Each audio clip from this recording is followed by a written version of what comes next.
Հնագույն ժամանակներից մեզ հասած իմաստությունն ասում է. զուր մի զայրացեք ու մի վիճեք, դրանով ինքներդ ձեզ կհարվածեք, նա, ով կարող է տիրապետել իրեն, երբեք ոչ ոքի չի ենթարկվի։ Ուրեմն մի զայրացեք և մի վիճեք անտեղի, փոխարենը մտածեք, որ ձեր խաղաղությունը նախ ձեզ է հարկավոր, որ այն կարող է ձեզ լքել, եթե տրվեք կոպիտ խոսքին, նախատինքին կամ էլ անարդար քննադատությանը։ Մի կորցրեք առողջ դատողությունը և մի տրվեք սադրանքին։ Դուք կկորցնեք ձեր վերահսկողությունը ձեր իսկ նկատմամբ, զիջելով այն ուրիշին, որ ինքը կառավարի ձեզ։ Եվ եթե դուք կարողանաք պահպանել ձեր ներքին հանգստությունը, որտեղ էլ որ լինեք, տանը, դրսում, խցանումների մեջ, աշխատանքի վայրում, բարեկամների միջավայրում, պետք է կարողանաք վերահսկել ձեզ, ձեր զգացմունքներն ու հուզումները։ Ուրեմն, ինչպես վարվել, որ չսխալվենք։ Այ հենց դրա համար էլ խորհուրդ կտամ օգտվել այն 10 խորհուրդներից, որոնց օգնությամբ դուք կհաղթարեք ձեր ապագա պարտույտները, և երբ մարդիկ չեն արձագանքի ձեր բարի խոսքին, ձեր դրական վերաբերմունքին, դուք այլևս չեք զայրանա ու վեճի չեք բռնվի, որովհետև դուք կարող եք վերահսկել ձեր զգացմունքները և տիրապետել ձեզ։ Մարդկության պատմությունը ցույց է տալիս, որ մենք չենք կարող հսկողության տակ պահել բոլոր մարդկանց ու նրանց վարկը։ Դա մեզնից դուրս է ու անկախ։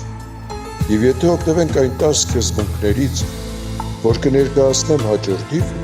գուցե դրանք կարող են լինել ձեր օգնականները ձեր հարաբերությունները մարդկանց հետ կարգավորելու հարցում։ Ահա այդ խորհուրդները, որ անվանել եմ 10 սկզբունքներ։ Առաջին, մինչ դիմացինին պատասխանելը, դադար առեք ու շունչ քաշեք։ Պատկերացրեք, որ դուք մեքենայով խցանման մեջ եք ու չեք կարող կտրուկ գործողությունների դիմել խցանումից դուրս գալու համար։ Դուք ստիպված եք համբերել, ձեր հետևի մեքենան ազդանշան է տալիս, անհանգստացնում է, որ ճանապարհի վրա թե դուք եք մեղավոր։ Դուք կուզենայիք նրան պատասխանել նույն կերպ, բայց դա ոչինչ չի փոխի։ Դուք միևնույն է պիտի սպասեք,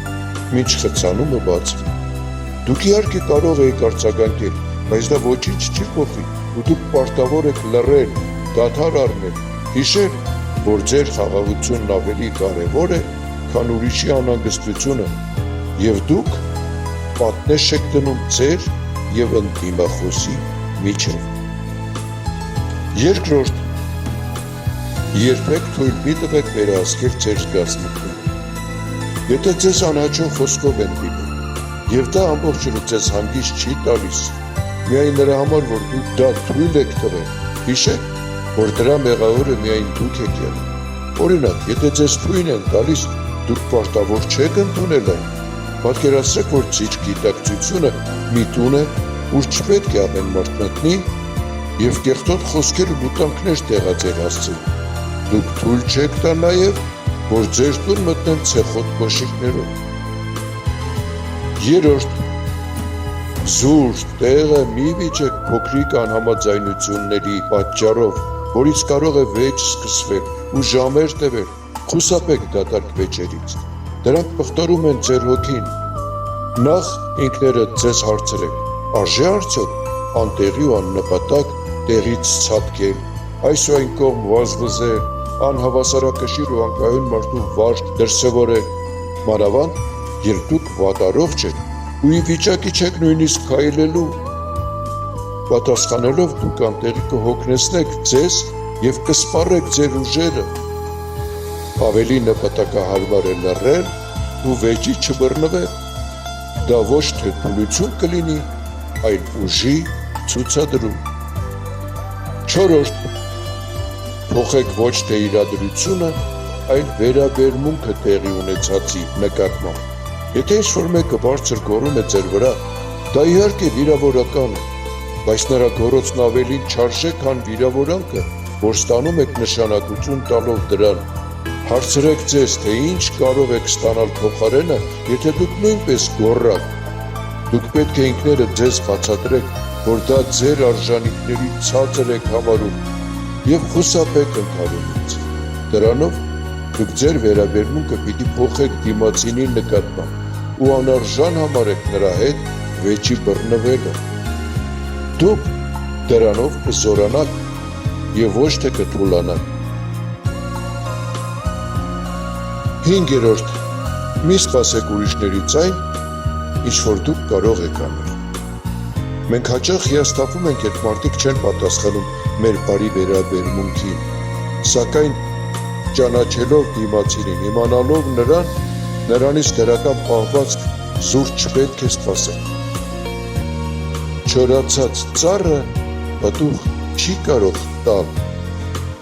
Ահա ևս մի իմաստություն։ Գիտենալով սա դուք պետք է հասկանաք, որ նման մարդկանցից բարի վերաբերմունք սպասելն անհնար է, ու դա ոչ թե թուլություն է, այլ ճշմարտության գիտակցություն։ Դուք հավելյալ վիրավորակից կխուսափեք, եթե ուշադրություն չդարձնեք դրա վրա։ 6-րդ. Կառավարեք ձեր մարմինը, որպեսզի կառավարեք զգացմունքները։ Պարզ բան է, երբ դուք զայրանում եք, նախ եւ առաջ նրան արձագանքում է ձեր մարմինը։ Ուսերը լարվում են, ձեռքերն եք թափահարում, ծնոտն ու ատամները սեղմվում են, կատաղությունը նախ արտահայտվում է ֆիզիկապես, իսկ հետո էմոցիաներով։ Ուստի եւ նախ աշխատեք թուլացնել մարմինը, մկանները, որ միտքը չլարվի։ Խորը շունչ քաշեք, թուլացրեք ուսերը, եթե ուզում եք զսպել կատաղությունը, մի լարվեք, մարմինը ձեզ կստիպի ձեզ սպահել ճիշտ, անտեղի չծանրաբեռնելով, չքայքայելով ձեր նյարդերը։ 7-րդ. Զգալով մոտալուտ վտանգը հեռացեք, որպեսզի չխորտակեք ձեզ։ Հաճախ մենք համառորեն մնում ենք տեղում եւ ձգտում ենք պարզաբանում մտցնել հարաբերությունների մեջ, չգիտակցելով, որ մեզ սադրում են։ Դրա համար էլ հարկավոր է հեռանալ, որպեսզի մեր ուժերը չջլատենք ու չթուլանանք ոչ թե զայրույթից, այլ որպեսզի պահպանենք գլխավորը մեր եւ դիմացինի խաղաղությունը։ Նախ հարցրեք ձեզ, թե կարող է արդյոք դա ձեզ բարձրացնել, թե հակառակը իջեցնել։ Եթե ոչ, ապա գիտեք, թե ինչ պետք է անել։ Հեռացեք։ 8-րդ. Փորձեք նայել դիմացինին կարեկցանքով։ Երբ ձեզ կոպտում են զայրանալու փոխարեն, մտածեք, որ դիմացինը ուղղակի երջանիկ չէ կամ տառապում է ինչ-որ հիվանդությամբ։ Եթե մարդ իրեն վատ է պահում, գուցե ինքն էլ չի գիտակցում, թե ինչ է անում։ Պետք է փորձել զգալ նրա ցավը իր թաքնված կոպտության հետևում։ Դա իհարկե չի արդարացնում նրան, բայց փոխարենը թույլ չեք տա, որ նրա դառնությունը ձեր վրա թափվի։ 9-րդ. Մանրուքների վրա մի սևեռվեք։ Շատ հաճախ ձեզ գրգռում են փոքրիկ անհաճո իրադարձությունները, սուր ու կոպիտ մեկնաբանությունները, ինչ-որ մեկի կարծիքը։ Հիշեք, կշռադատելով դիմացինի վարքը,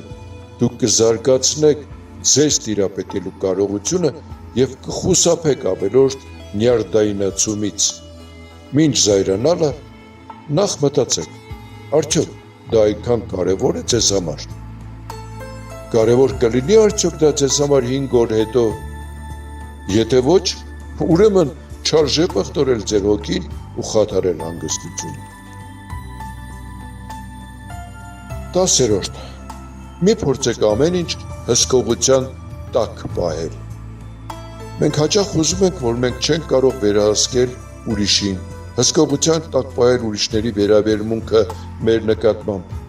Պետք է հասկանանք, որ եթե ուզում ենք խաղաղ ապրել, պետք է ցանկանանք, որ ինչ որ տեղի է ունենում, իրապես տեղի ունենա։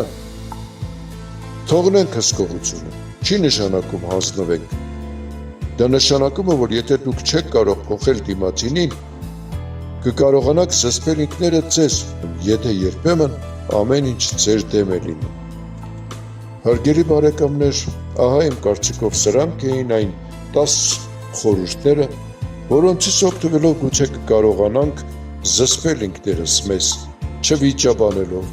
չզայրանալով զուրոանոքուտ, անհարմար դրության մեջ չհայտնվելով ու խնայելով և մեր շրջապատի ժամանակն ու նյարդերը։ Կարծում եմ, այս սկզբունքներից օգտվելով մենք հավասարակշռված ու խելացի մարդու համբավ կվայելենք։ Եվ վերջում խորհուրդ կտամ այսպես վարվել միշտ, որովհետև հնարավոր է հենց վաղը փորձեն ձեզ հունից հանել։ Փոխարենը դուք արդեն գիտեք, որ նա, ով կարող է տիրապետել իրեն, երբեք ոչ ոքի չի